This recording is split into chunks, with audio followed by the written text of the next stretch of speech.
Bom dia, a paz do Senhor Jesus Cristo. Que Deus abençoe a minha, a nossa, a sua vida de forma abundante e poderosa. Glória a Deus.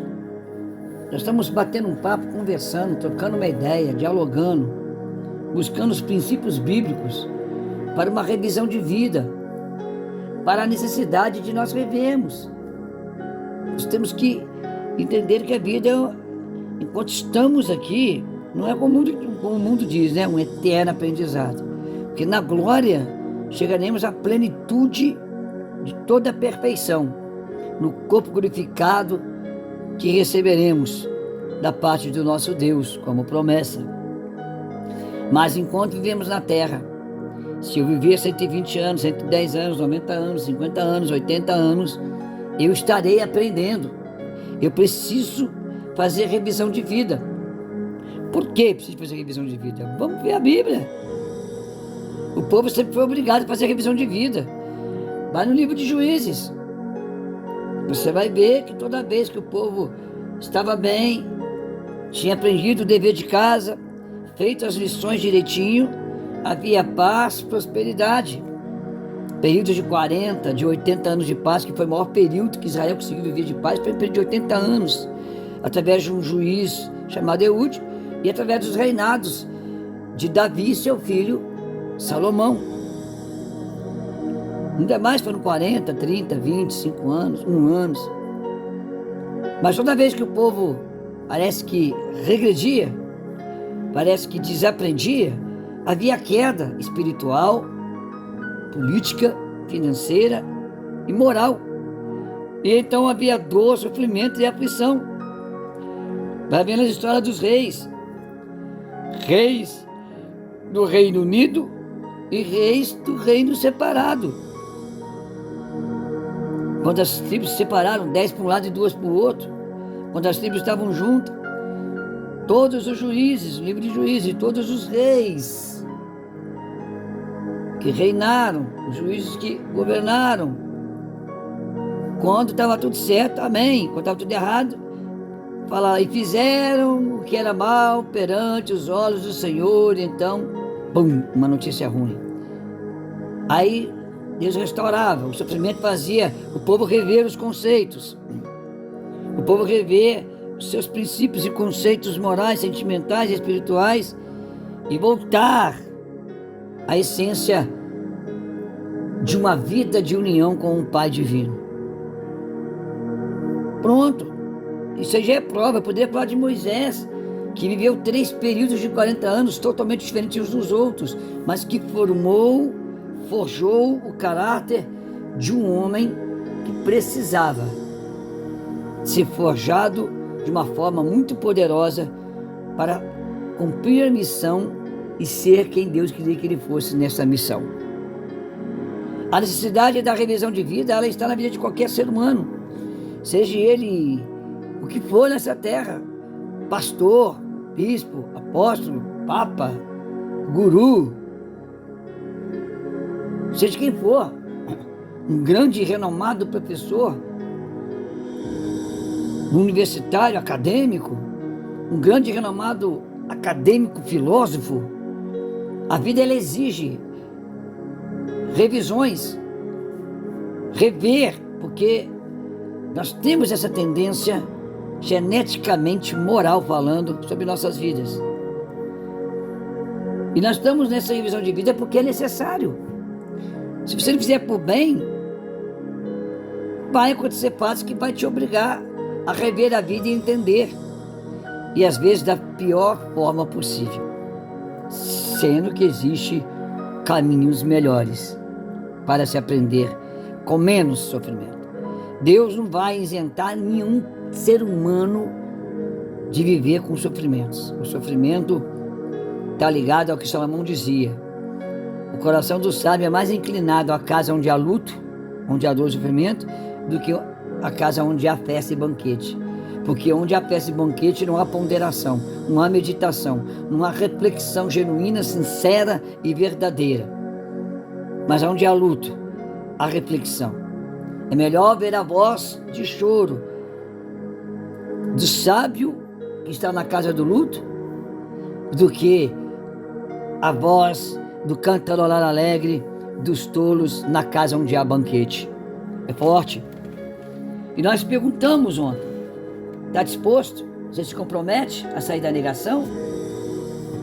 A negação é mascarar, é enfeitar, é como pegar um imóvel muito velho e você vai disfarçar da forma mais prática possível para não ter trabalho, com aquela pinturinha boa, aquele disfarcinho de umas massinhas ali, outra lá para tampar o sol com peneira, e a casa vai ter uma aparência linda. Não vou falar de sepulcro caiado, não, vou falar de outra forma. Aí só que a questão é que com o tempo, aquele enfeite não vai continuar, aquilo vai acabar. Não arrumou, disfarçou, vai ficar ruim. Daqui a pouco está caindo tudo de novo. Minha esposa tem um ateliê de costura, de corte, costura, de costura criativa, tricô, crochê. E ela estava tentando arrumar uma roupa de uma pessoa, mas a roupa estava tão velha, poída, que ela costurava e tentava velar, mas se puxasse com a mão, rasgava em volta. Fator bíblico acontecendo, né? Remendo novo em pano velho. Revisão de vida é isso, tá? É importante. Temos que sair da negação para viver bons relacionamentos. Nós não vamos conseguir viver bons relacionamentos se nós sairmos da negação. A negação já está bem explicado o que é. Nós já falamos sobre isso. Você está disposto? Está disposto a mudar? Você se compromete, como foi perguntado, se é da negação? Ah, vai doer. Vai confrontar. É horrível quando eu, com 58 anos de vida, 29 de batismo, 26 de casado,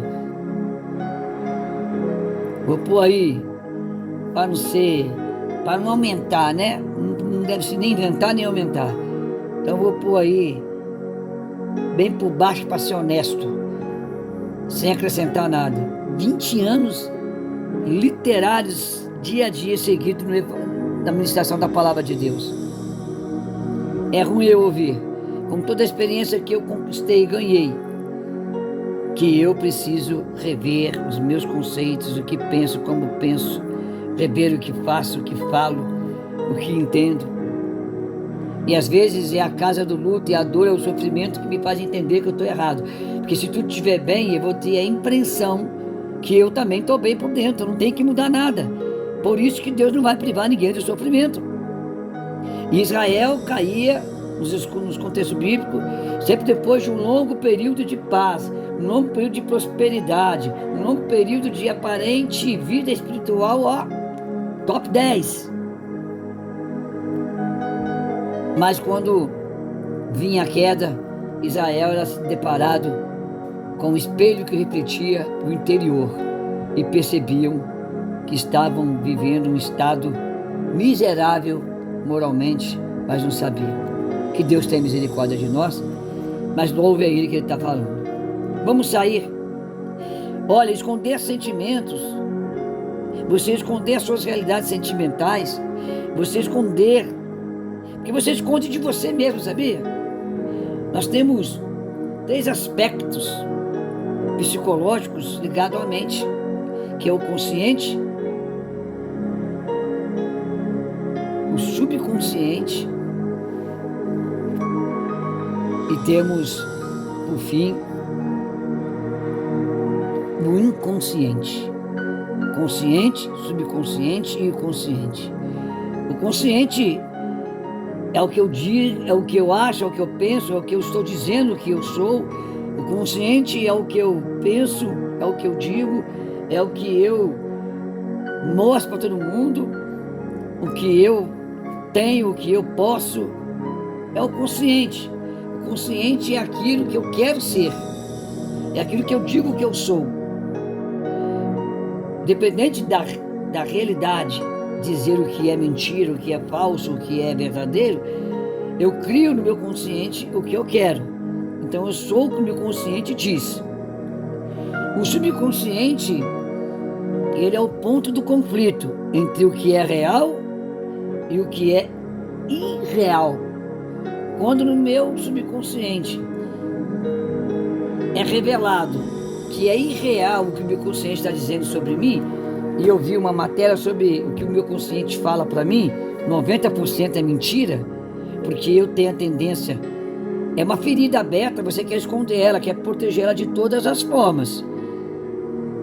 Às vezes você não tem que estar na vida ativa, mas você está na vida ativa com a ferida aberta, mas você fica inventando um meio de proteger para continuar a caminhar. O subconsciente, quando ele tenta mostrar para você, há um conflito do subconsciente com o consciente. E aí vai prevalecer a verdade se eu estiver cheio de Deus, cheio da palavra de Deus, cheio do Espírito de Deus, para entender muitas vezes a voz de Deus, que sempre vai falar comigo no subconsciente e não no consciente, porque nós somos homens e mulheres de dura serviço. Amém? Amém?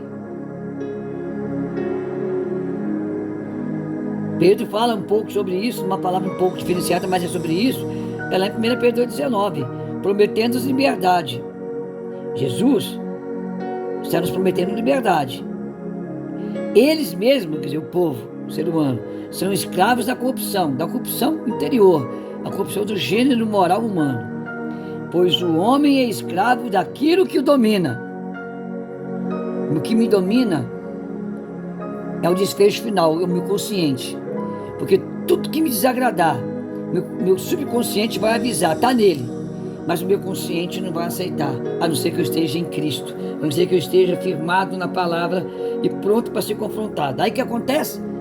O meu consciente rejeita, se opõe e obriga o subconsciente a jogar essa verdade no inconsciente. O inconsciente é o que esconde tudo.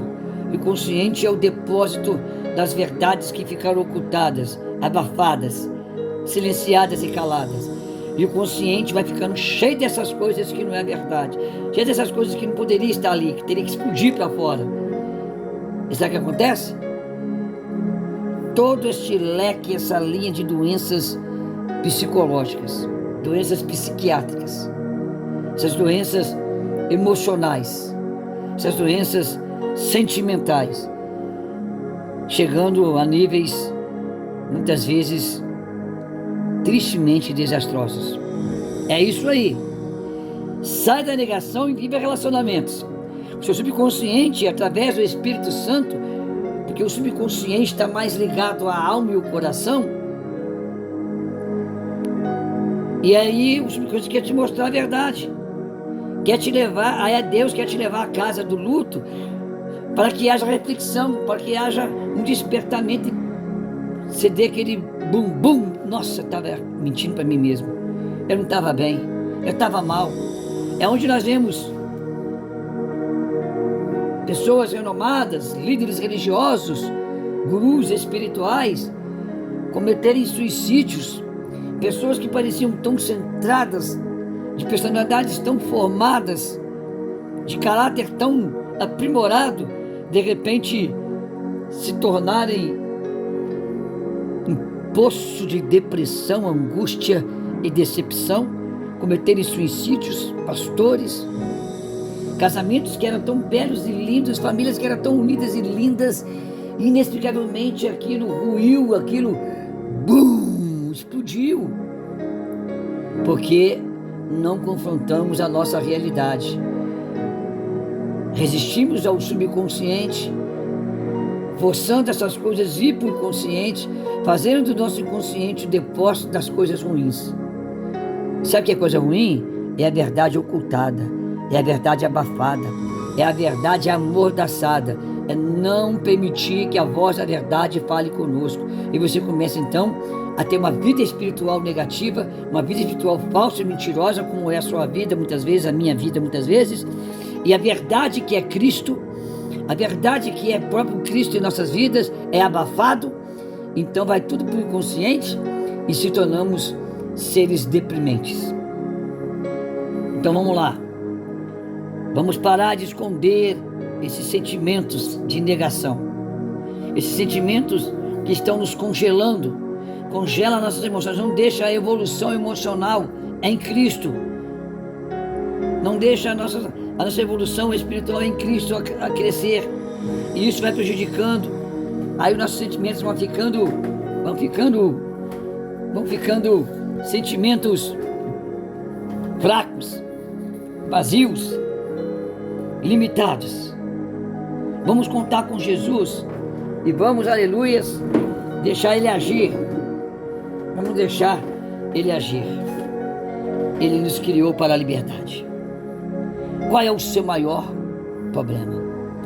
O que é que você mais esconde e está jogando lá para o depósito do inconsciente? E lá está ficando um porão escuro, cheio de tralha, cheio de coisas, cheio de situações emocionais, espirituais, e já está dando um monte de bicho, um monte de traça, mofo, lodo, escuridão, telha de aranha. O que você e eu estamos escondendo? Eu preciso me abrir, eu preciso ser sincero. E começa em mim, porque eu tenho que amar o próximo como a mim mesmo. Então vamos sair da negação para que nós possamos conseguir restaurar o verdadeiro relacionamento interior comigo, o meu relacionamento com Deus, e então viver bem com todos e com tudo. Superar tudo de forma positiva. Qual é o seu maior problema? Foque no que realmente é necessário você lutar. A Bíblia diz no Salmo 146, versículos 7 e 8, que o nosso Deus, Ele defende a causa dos oprimidos. Oprimidos é o que nós estamos estudando aqui. E dá alimento aos famintos. O Senhor liberta os presos. O Senhor dá vista aos cegos. O Senhor levanta os abatidos. O Senhor ama os justos. Ser justo, em muitos contextos, é também ser verdadeiro consigo mesmo, para então sermos verdadeiros com o próprio Deus e, por consequência, sermos verdadeiros com o nosso próximo.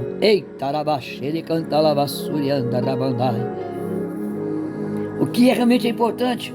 Ele vai defender a sua causa se você estiver oprimido, se você estiver abatido, se você estiver cego espiritualmente, preso emocionalmente. Jesus da cruz ressuscitado está aí para nos libertar. Começa a puxar dentro de você, escreve no papel. O que tem roubado a sua energia moral? Qual é esse problema que você jogou lá no inconsciente, mas ele está vivo lá dentro, sugando a sua energia? Sabe, tem pessoas que chegam a um estado tão grave que elas então vão buscar um refúgio na droga, na bebida, no cigarro, na prostituição.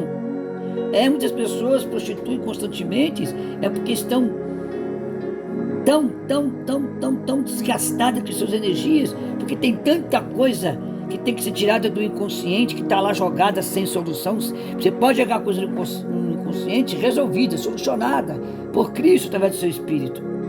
Aí a pessoa começa a ficar esgotada, física, espiritualmente, mentalmente. Aí sabe o que acontece? Fica sem energia, fica fraca, uma vida triste, e ela começa a buscar outros meios para não ter que mexer no inconsciente, para superar isso, para tentar supostamente repor suas energias. Vamos transferir todo esse problema, toda essa ansiedade, todas essas prisões da alma, toda essa cegueira espiritual, vamos lutar contra isso, vamos eliminar essas causas que são um desperdício de energia espiritual, moral e sentimental preciosa na nossa vida. Há momentos que vamos precisar dessa energia que está sendo desperdiçada. E vamos buscar em Cristo, vamos entregar a Deus. Vamos pegar esse consciente, Senhor, que o Senhor seja a manutenção preparada devidamente para entrar nesse depósito do consciente escuro e fazer ali uma reforma e restauração de ambiente. Vamos focar agora. O que tem roubado a sua energia? Qual é a história que você vive vivendo? Começou aonde? Com 5 anos, 6 anos, 7 anos?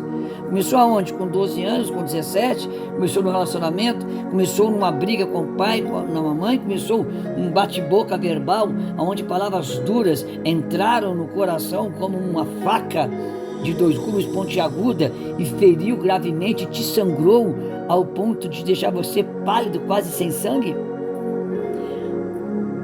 O que é que tem roubado a sua energia? O que é que você jogou no seu inconsciente, que é o carro-chefe de tudo isso? O que é?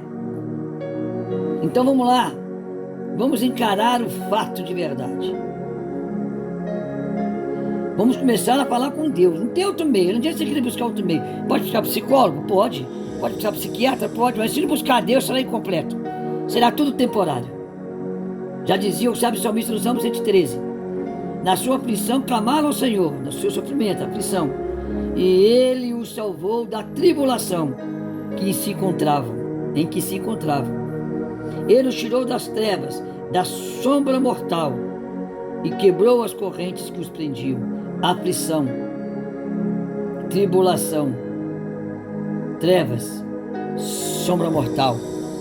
É o quartinho escuro, úmido, fétido, que o seu consciente, através do seu consciente, seu subconsciente, através do consciente, jogaram para o inconsciente. Quando eles clamaram, o povo estava em derrota. O Senhor os livrou e trouxe luz. Tem segredos que você tem segredos que eu tenho, que nos faz adoecer. Há termos bíblicos de salmista, o salmista Davi, que diz que até os ossos foram esmagados, se apodreceram, se enfraqueceram. O osso é a estrutura física que dá estabilidade física para todo esse sistema do corpo humano, que sem osso seria inútil. Quando ele fala dos ossos secos que se quebraram e pede para que ele restaure, do que adianta eu ter vida, meu coração bater, se meus ossos estão quebrados, eu não posso me levantar, nem para me alegrar. Então, meus amados, vamos encarar esse fato? O que tem roubado a sua energia? Clame na sua aflição e o Senhor vai te ouvir. Encare de verdade, tenha coragem, não tenha medo. Pergunte para alguém, se vai conhecer um psicólogo cristão, um psicólogo pastor, uma psicóloga. Terapeutas é perigoso, porque muitos terapeutas não têm estudo acadêmico necessário para acesso a aconselhamentos emocionais. Mas tem uns que tem um pouco de psicologia pastoral que pode te ajudar. Você precisa de alguém. Eu preciso de alguém. Nós precisamos de alguém. Vamos encarar este fato. Os nossos segredos vai fazer nos adoecer, está nos adoecendo. Nós necessitamos sair da negação para conhecer a verdadeira, perfeita e boa vontade, agradável vontade de Deus. Temos que caminhar rumo a essa restauração. Deus, Ele vai cuidar, Ele vai tratar. Vamos tentar, vamos lutar. Em quem você tem colocado a culpa pelos seus erros?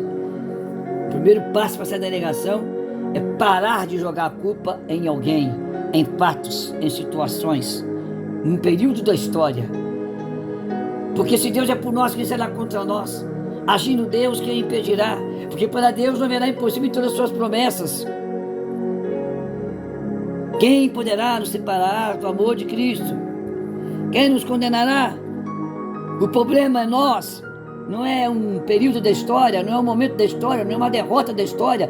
O problema somos nós. Eu tenho que assumir a responsabilidade que eu me conflitei.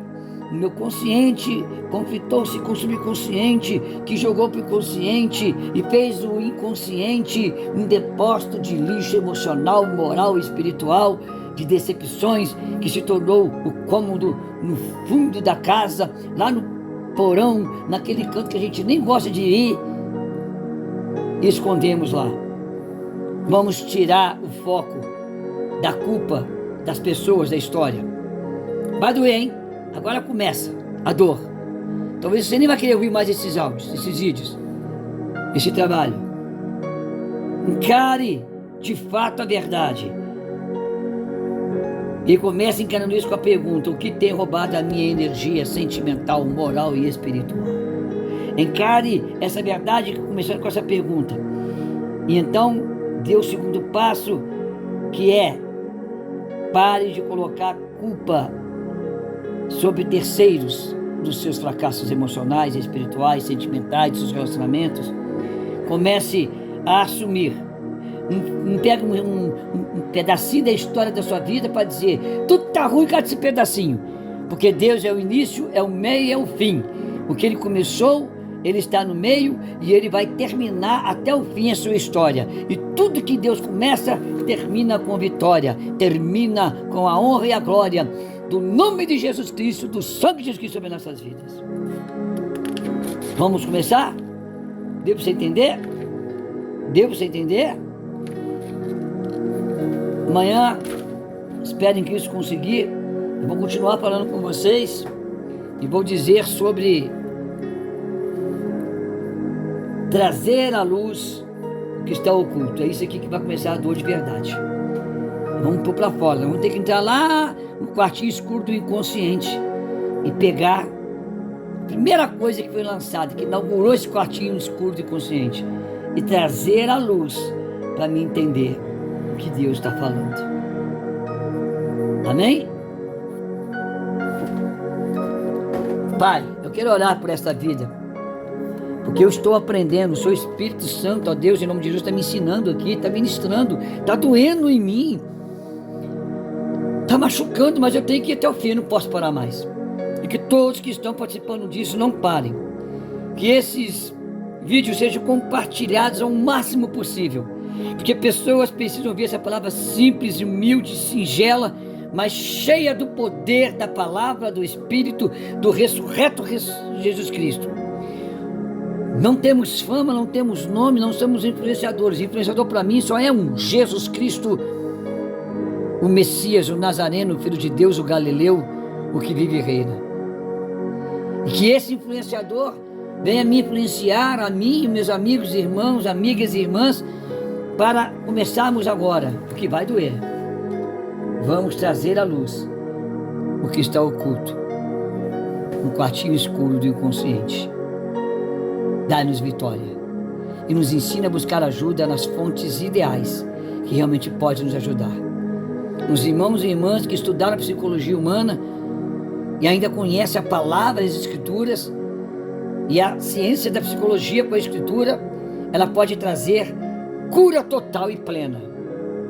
Eu abençoo a todos que estão ouvindo, todos que estão participando. Recebam agora refrigério espiritual, emocional, psicológico do Espírito Santo de Deus. Amém e amém.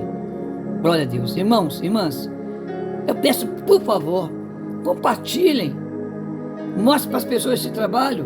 Isso é uma revelação do Espírito Santo de Deus, porque eu estou vivendo uma fase de revisão de vida, com 58 anos, 29 anos de batismo, 26 de casado e 20 anos seguido riscamente dia a dia de ministério. Meu filho mais novo tem 19, mais velho tem 26.